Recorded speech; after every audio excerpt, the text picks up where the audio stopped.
Alright, so today's flip is on DNA structure, deoxyribonucleic acid.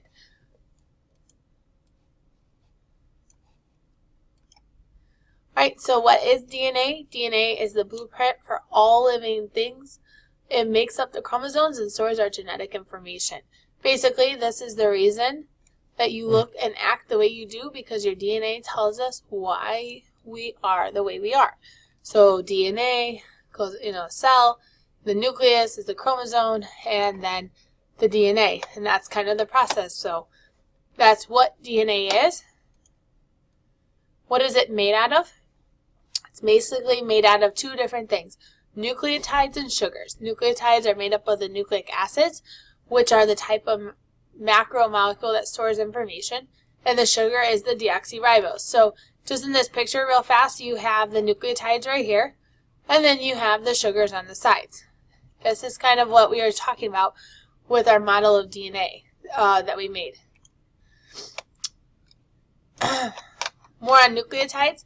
Nucleotides are made up of three main parts. So they're made up of the phosphate group, a 5-carbon sugar, which is the deoxyribose, a nitrogen-containing base. And then there are 4 possible bases that make up DNA: adenine, thymine, guanine, and cytosine.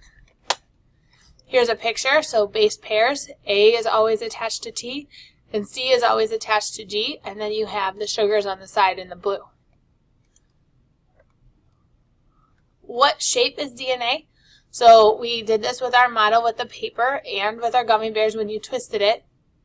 DNA is in the shape of a double helix, which is composed of 2 strands of nucleotides formed into a spiral with sugar and phosphate groups on the outside. So here the blue is the sugar, and then the middle is the phosphate groups.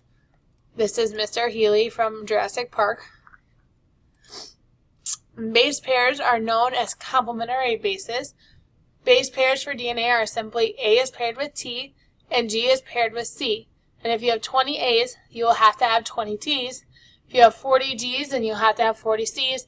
Same thing, anything you say. So 1,000,000 A's, you're going to have 1,000,000 T's. Hydrogen bonds hold together the base pairs. So the bonds between the nucleotides, here's that picture again, the bond between them is a hydrogen bond. And there are 2 bonds that hold together A and T, and there are 3 bonds that hold together G and C. And your secret word for your quiz will be origami reject, and please make sure you remember not to share your secret word. It is only for those who actually watch the flip video. Alright, thanks a lot. Check you later.